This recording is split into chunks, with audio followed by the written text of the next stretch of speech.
mean, when Eve first told us that she was transgender, like my first response was no, like no, you're not. And I think that's probably pretty normal. But I was very resistant, thinking, oh, somebody's trying to influence her online to do this. There's no way, it's impossible. And then I did this really crazy thing. I actually listened to her. And when I did that, I realized this is who Eve has been all along. And we all knew that Eve was very unique at a very young age, but didn't know what that meant. And when I stepped back, I realized, oh, that's exactly what it means. Sure, that makes total sense. But I was not, Mr. Father of the Year type of thing at all. And it took me probably a year to come around. And how old were you at that time? I was 13 or 13? 14. Yeah, 13. Yeah. 13. And what was your experience like? What was it like growing up?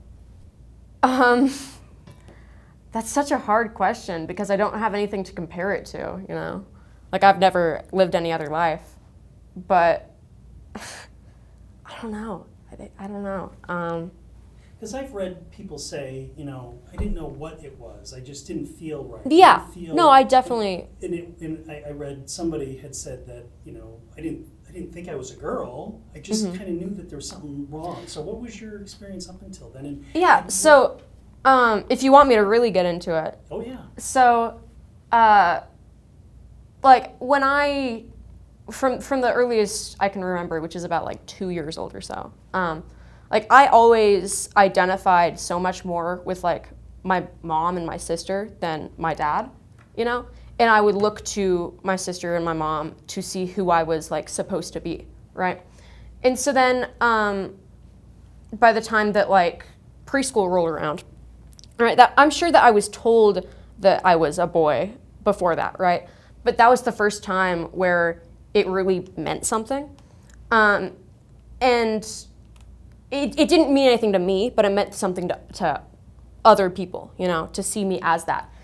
And so I like went along with it because it didn't matter because there's no difference at that age, right? There's absolutely no difference.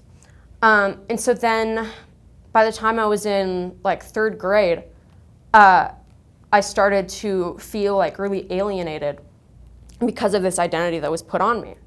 And I knew that, like, I remember telling friends like in 3rd grade that I was a girl, but I didn't know what that meant for me or for them or for anybody, right? I just knew that that was the truth, right? But I didn't have a word for that until like probably the next year. In 4th grade is when I finally learned, hey, that's what I am, I am transgender, right?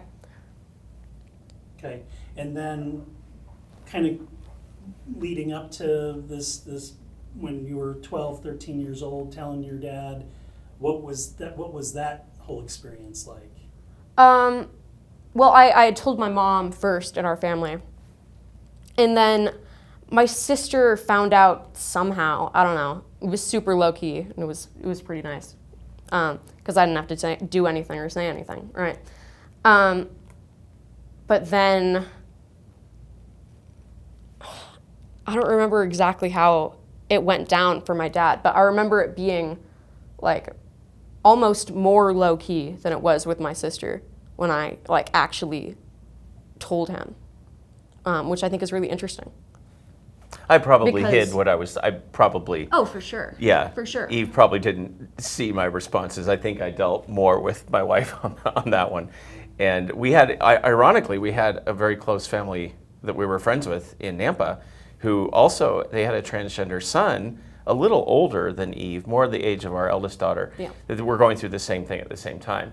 And so that was kind of interesting because the mother was having a hard time with that. I was having a hard time with Eve. So we would sort of commiserate to the benefit of no one. And, eventually we both kind of realized this is what it is. We're the ones with the problem and moved on. But so Eve probably didn't see any of that, which is probably for the best.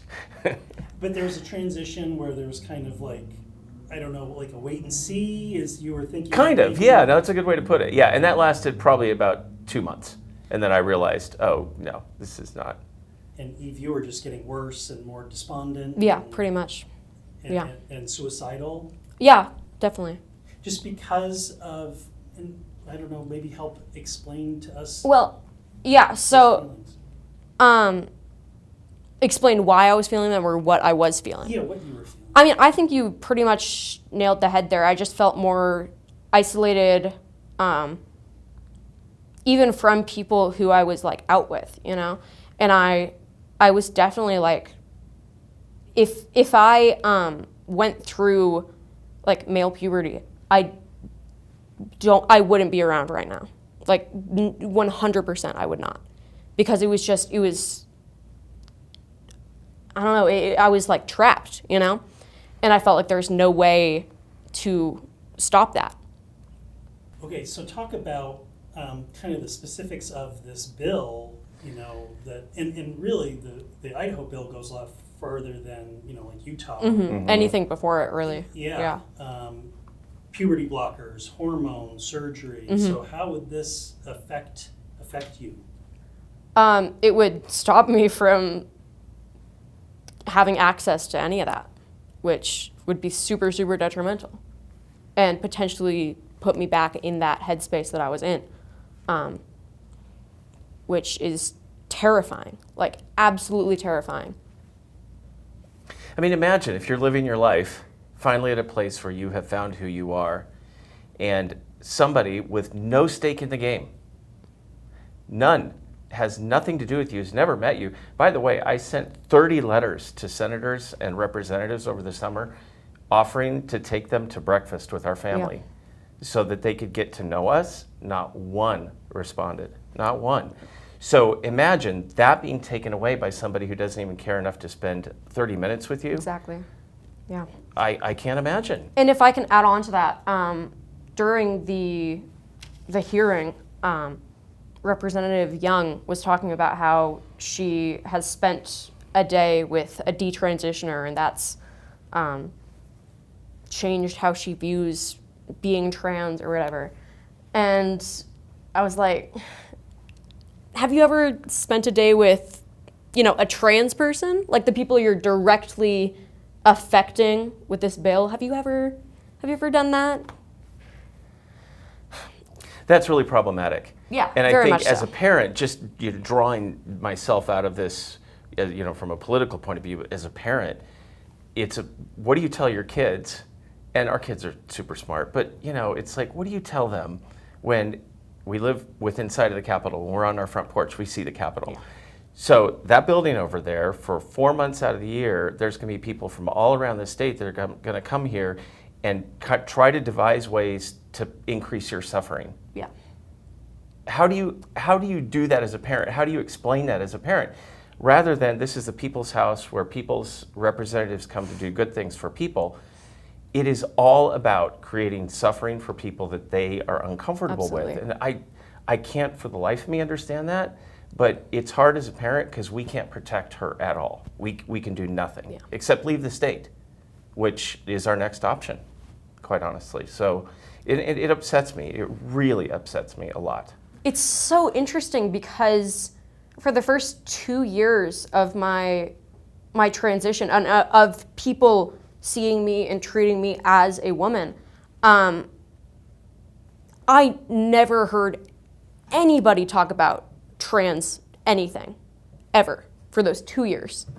And then like after that first set of bills in 2020, the first set of anti-trans bills, I can't go like a week without hearing something about trans people or whatever in the news, or it was never talked about, which I mean, I think it's good that it's being talked about if it helps people figure out who they are. But it also puts targets on trans people's backs, which really sucks, because I would love for just, that prior part, I would love for there to be more recognition for trans people that doesn't point to us as being like the most able to be subjugated legally class of people, you know? Mm-hmm. Yeah. Because that's really what it is. It's exactly what legislation and the legal system did with gay people in like the 80s and 90s, right? It's because we don't have protection, legal protection. And so they can, exert their power over us legally, and there isn't much pushback.